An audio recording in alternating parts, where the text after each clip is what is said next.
voudrais juste être libre, profiter de la vie. Alors on sort la nuit, car la nuit n'a pas de limite. Tu sais, nos rêves n'ont pas de prix. Alors je prie, crois-moi, je ferai mon possible pour que mes rêves se réalisent. On va rider toute la night, rider toute la night. On va rider toute la night, rider toute la night. Bonjour et bienvenue dans À l'affiche 100% musique. Cette semaine, j'ai le plaisir d'accueillir la rappeuse française Letty, dont le premier album Un jour avec, Un jour sans vient de sortir, révélé dans la saison 2 de la série Canal+ Validé, où elle crève l'écran. On pourra la retrouver en France sur scène très bientôt. Letty, merci beaucoup d'être ici sur le plateau de France 24. Bah non, merci à toi. C'est un véritable plaisir. Moi aussi. Et alors du coup, première question, félicitations pour la sortie de cet album. Un de vos titres s'appelle La route est longue. Est-ce que la route a été longue pour faire cet album? Ouais, la route a été longue, en tout cas la durée, parce que j'ai pris presque 1 an et demi pour faire mon album. Donc ouais, ça a pris quand même beaucoup de temps et très intense. Donc ouais, j'ai mis toute ma vie, toute mon âme dedans. Donc voilà, c'est mon premier album. Donc oui, c'est sûr que la route a été très très longue avant d'en arriver là. Ça faisait combien de temps que vous rappiez du coup et que vous écriviez des textes? Alors moi, je rappe depuis que j'ai 17-18 ans.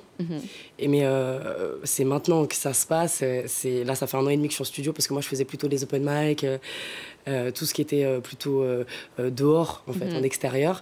J'étais jamais encore allée en studio. Donc pour moi, c'était une nouvelle expérience.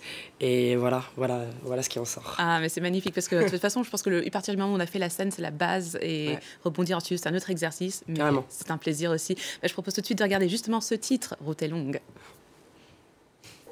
Rendez-moi mon innocence et mes rêves.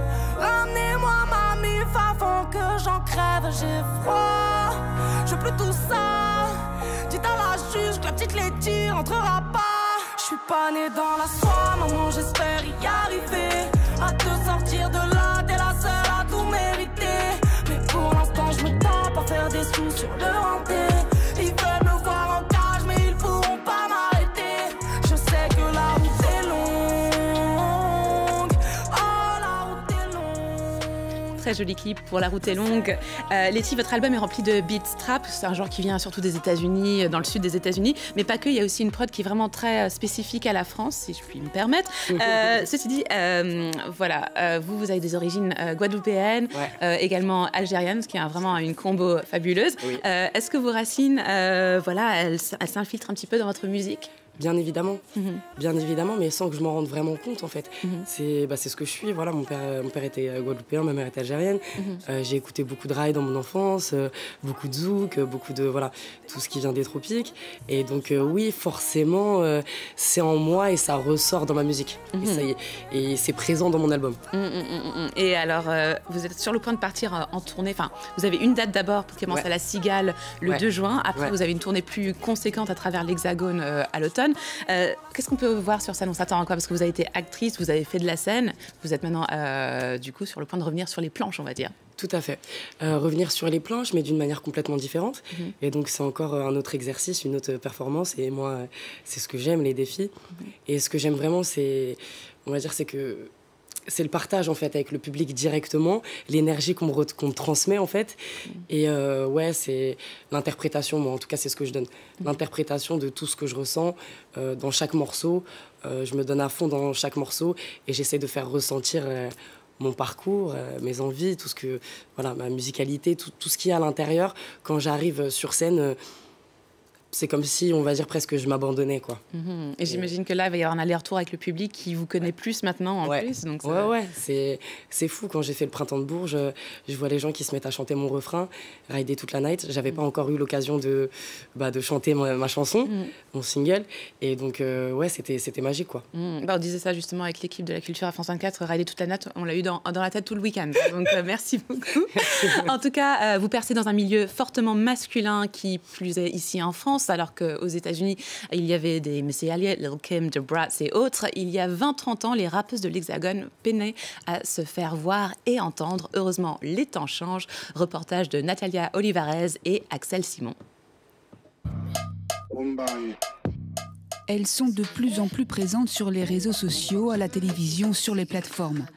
Les rappeuses ont dû imposer leur musique et leur style dans une industrie encore largement dominée par les hommes. je dois retourner au charbon. C'est pas parce qu'on est une femme qu'on doit faire des choses qu'on n'a pas envie de faire pour la musique, en fait. On doit faire de la musique pour la musique et puis c'est tout. Depuis les années 80, elles ont toujours été là. On ne les voyait pas, en fait. Dans les années 2000, il n'y avait pratiquement pas de rappeuses qui ont été signées par des grandes maisons de disques. Et ça commence à partir de l'année 2015, ensuite 2017, donc ça coïncide aussi avec le mouvement MeToo. Le mouvement MeToo a eu ses déclinaisons dans l'industrie musicale avec les hashtags Pétanote ou encore Balance ton rappeur. Pour dénoncer les violences sexuelles et sexistes dans le monde du rap, Lola Levent a créé la plateforme Diva. Dans l'industrie de la musique, les femmes sont en danger. De façon générale, c'est pas du tout une folie de dire ça en fait. Parce que le pourcentage de femmes qui sont harcelées moralement, harcelées sexuellement, agressées, qui même ne peuvent pas avoir de carrière qui décolle, en fait, il est énorme. Il s'agit d'inciter les labels à mettre davantage les artistes féminines en avant et aussi de lutter contre une image faussée des femmes dans le hip-hop.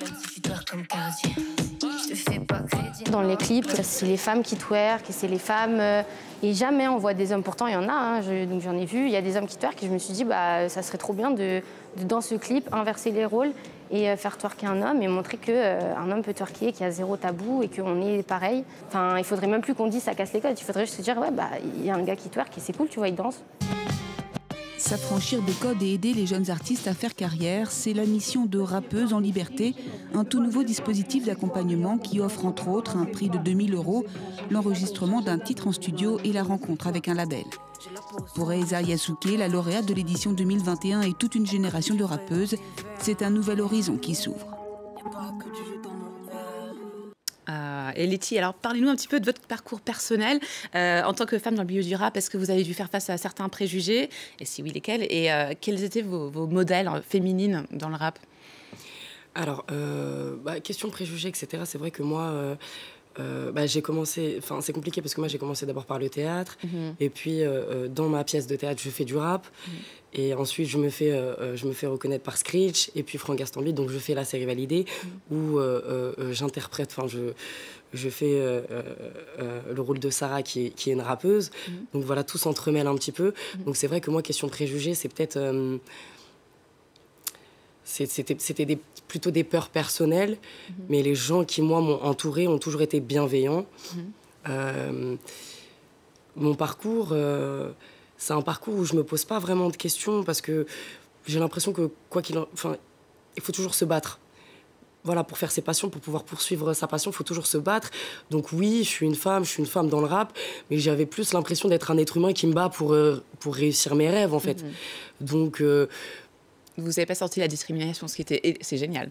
Je sais qu'elle est là, je sais qu'elle existe et je sais qu'il y a beaucoup de femmes qui la vivent, donc je veux vraiment pas la négliger et dire qu'elle n'existe pas. Je dis juste que moi, personnellement, ce serait mentir que de dire qu'on m'a pas poussé, on m'a pas aidé à arriver là où je suis aujourd'hui, avec Franck, avec Screech, avec Factor, mon producteur, avec mes managers, enfin voilà. Mais oui, à l'ancienne, quand je faisais des open mic, j'étais une des seules femmes sur la scène, où on était 2 ou 3. Voilà, et on voulait arracher le mic. Ouais. C'est réel. C'est un bon souvenir. Et des femmes rappeuses en particulier qui ont bercé votre enfance, votre adolescence? Ouais, Kazé. Kazé, j'aimais beaucoup. Billy Breloque aussi, La Gale. Jams. Bien évidemment. Bien évidemment. Kenny Arcana aussi. Beaucoup. J'ai toujours écouté beaucoup de femmes qui rappaient. J'ai jamais eu l'impression... Elle manquait, l'appel. Voilà. J'en ai toujours voulu plus. Oui. On en veut toujours plus quand c'est cool, quand c'est bien en plus. Mais j'ai eu la chance d'avoir des parents et des gens dans mon entourage qui m'ont toujours fait découvrir des artistes féminines, des rappeuses. Ouais, non, ça c'est super. Alors justement, vous parliez de ça, de la série Validée où vous jouez Sarah. Est-ce que c'était un peu difficile pour vous première question en fait par rapport à la série Validée. Est-ce que vous la trouvez en tant que rappeuse réaliste et juste? À quel point? Ou est-ce qu'il y a un peu de fantaisie? Parce que c'est important aussi d'avoir de la fantaisie dans des séries. Alors, on va dire que je trouve ça tellement réaliste que j'ai eu l'impression en sortant de la série, après moi, Letty, en tant que rappeuse, de vivre à des moments des situations similaires. Donc oui, je la trouve vraiment très réaliste. Après, oui, c'est romancé aussi, c'est normal, c'est une série, il faut que ça fasse rêver, faut que... je pense que le parcours, peut-être, voilà, pour une rappeuse, peut être plus long que celui de Sarah. Les embûches peuvent être des fois plus compliquées ou plus simples. Enfin, c'est le parcours de chacun, mais oui, c'est... Après, moi, je peux pas être objective parce que voilà, c'est ma série, donc moi je la trouve extraordinaire. Mais je propose aux gens qui ne la connaissent pas encore de justement jeter un œil à la bande-annonce où on vous voit en tant que vedette, du coup, star de Sarah. Ça va ou quoi? Non, ça va pas du tout. La vidéo du freestyle, faut la supprimer. Quoi? Non mais attends, il y a un truc que je comprends pas là. Tu te rends compte de ce qui se passe, Sarah? C'est super, tout le monde veut savoir qui t'es. Justement, c'est pour ça qu'il faut la supprimer. Mais pourquoi? Ça prouve justement qu'il y a un truc à faire dans le rap, là. Putain, mais je t'ai déjà dit que ça m'intéressait pas. Mais c'est quoi le problème? Écoute, William, le rap, j'ai déjà donné, c'est plus pour moi. Donc maintenant, tu supprimes, s'il te plaît. Viens là. Mais laisse-moi! Désolée. Alors, les fans de la série Validi veulent savoir, voilà, est-ce que vous revenez dans la série 3? Faudrait déjà savoir s'il y a une saison 3. Voilà, écoute. En tout cas, s'il y a une saison 3, moi je serais très fière et très honorée d'être dedans. Alors, Laetitia, merci beaucoup d'être venue sur le plateau de France 24. C'était absolument un grand plaisir. Votre album Un jour avec Un jour sans est déjà disponible. Et quant à nous, eh bien, sachez que l'actualité revient dans quelques instants sur France 24. N'oubliez pas de nous suivre sur les réseaux sociaux et bien sûr le site france24.com. Nous, on va se quitter avec une autre rappeuse belge cette fois, Shay, qui est de retour avec un nouveau titre, Da. Vous allez voir, le clip rappelle le manga japonais Ghost in the Shell. J'ai dit je veux faire la moula, moi je suis tout pas comme Jula. Je fais ça bien, c'est chaud là. J'entends ça et t'es où là? J'ai dit je veux faire la moula, moi je suis tout pas comme Jula. Je fais ça bien, c'est chaud là. Il dit ok da, ouais à tout. Il dit ok da, prends ça. Il dit ok da, ouais à tout. Il dit ok da, dégage. Il dit ok da, ouais à tout. Il dit ok da, prends ça. Il dit ok da, ouais à tout. Il dit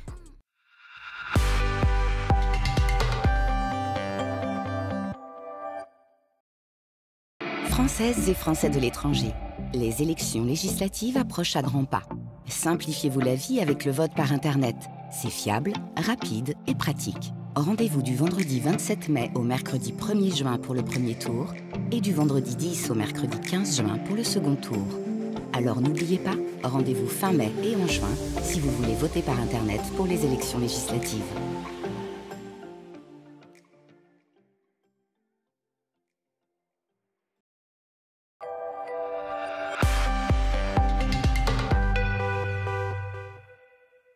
Je crois qu'ici, à Cannes, au festival, l'important, c'est qu'il n'y ait pas de frontières. Chaque fois qu'on voit un acteur, de quelque pays qu'il soit, on lui parle de son film, de ses projets, de ce qu'il a fait. Et ça, c'est un grand bonheur. C'est formidable à quel point on arrive à faire du cinéma à Cannes sans matériel. Juste comme ça, en causant à table. Mais le cinéma et tout.